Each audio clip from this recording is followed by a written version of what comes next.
All right, everybody, welcome here to the video for lesson number 5 on perfect factoring. Now, before we start the lesson, I'd like to go over the 3 different factoring methods that we learned in this lesson. So the first one was the difference of 2 perfect squares. This is something you learned from Algebra 1. It should be reviewed. Now, what the difference of perfect squares says is that if you have the expression anything squared minus anything squared, I could rewrite that as a plus b, a minus b. So it's what did I square minus what did I square, and then we can put all that stuff into our expression. Again, what am I replacing a with in this expression?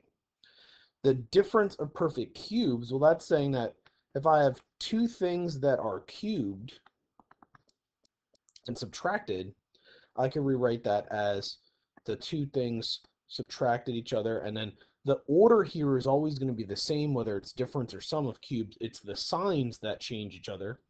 So it's going to be the first term squared, the product of the 2 terms, and the last term squared. So when we write down the rule for sum of perfect cubes, it's actually going to look very similar. It's just going to have the alternate signs.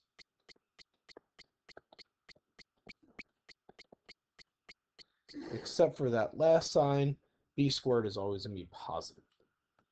So let's take a look at some factoring. X to the 4th minus 81. That's a difference. It's 2 terms, and both of them are perfect squares. So if you have to, we can say x squared squared minus 9 squared. That's the 2 things I'm squaring to get to that expression x to the 4th minus 81. So I can rewrite this as x squared minus 9 and x squared plus 9. Well, if you look carefully, you can see that x squared minus 9 also can be factored. So that can become x plus 3, x minus 3. And as of right now, there's nothing I can do with that x squared plus 9 because there's no way of us factoring it without something we haven't learned yet. For the second one, we have something squared, x minus 1 squared, and 4 is really 2 squared. So I can rewrite this as x minus 1 minus 2 and x minus 1 plus 2. Well, that's going to wind up factoring or distributing out or combining of like terms to give me x minus 3 and x plus 1. Number 2, I see things to the 3rd power, so that's telling me I probably have sum or difference of cubes.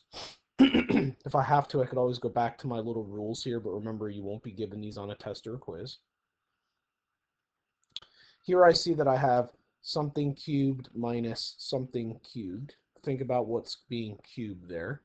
So this is going to become y minus 5, y squared plus 5y, plus, because the last term is always positive, 25. Same thing here for the second one. It's a cubes question. So we wind up having 3x to the 3rd power plus 1 to the 3rd power. So that's going to become 3x plus 1 and 9x squared, because that's what I get if I do 3x squared, minus 3x plus 1.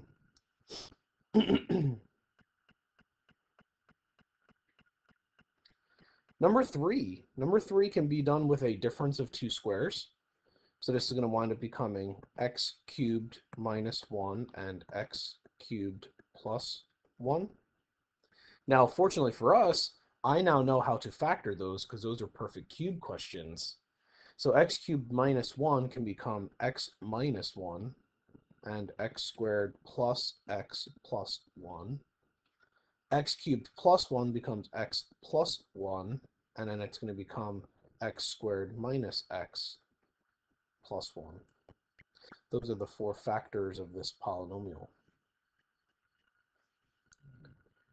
Number 4, if you look, there are some like terms. Okay. So the like terms that I see there, let's start with variables. So I see x is in both terms, so I can pull out x. Then I can start to think about the numbers, right? The numbers.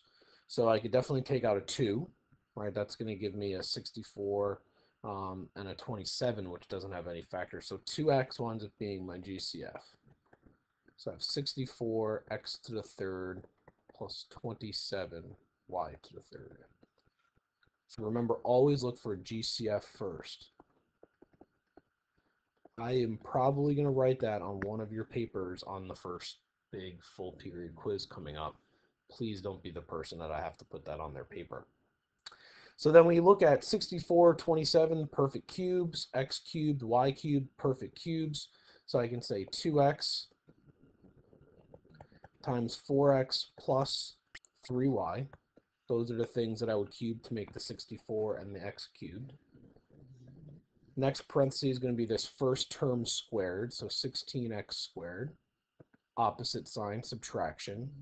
Product of the two, if I multiply 4x and 3y, that gives me 12xy.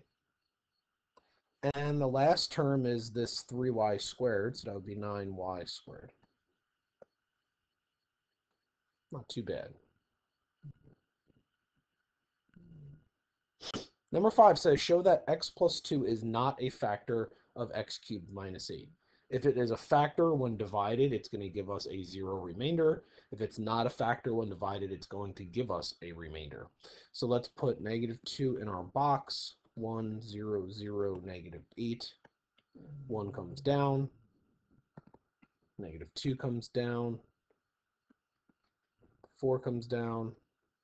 Negative 8 comes down. There's a remainder, right? So we can say x plus 2 is not a factor because there is a remainder. I can do the same thing for x plus a and x cubed minus a cubed, just like we did in class. So I can say negative a in the box, 1, 0, 0, negative a cubed. Bring down the 1. I have negative a. I have a squared. I have negative a cubed. Negative.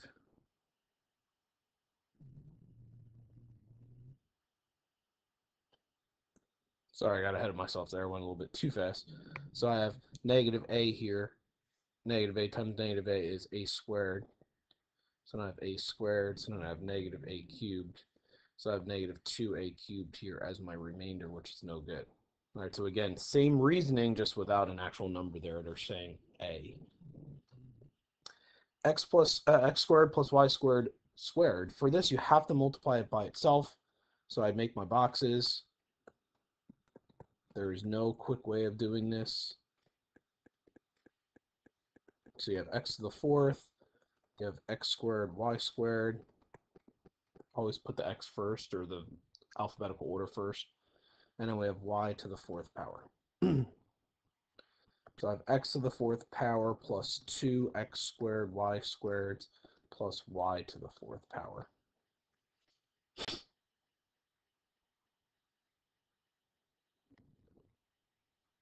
Next one says, what is the difference? And then multiply it by negative 1/2 x squared. So first thing let's do is find the difference. So I would distribute, just like I did in the other lesson we did last week. So this is going to come all down, minus x squared minus 3x plus 2. So I'm going to get 2x squareds. I'm going to get minus 5x, and I'm going to get plus 7. And then I want to multiply all of this by 1/2 x squared. So that's going to become 1/2 times 2 is 1, so x to the fourth, because x squared times x squared is that. We're just distributing. 1/2 x squared times negative 5x is negative 5/2 x cubed. And 1/2 x squared plus, times positive 7 is 7/2 x squared. If you're not good with fractions, use your calculator. And that's it. All right, hopefully this video helped you at least check your homework or do your homework if you were confused. All right, and hopefully you had a nice weekend.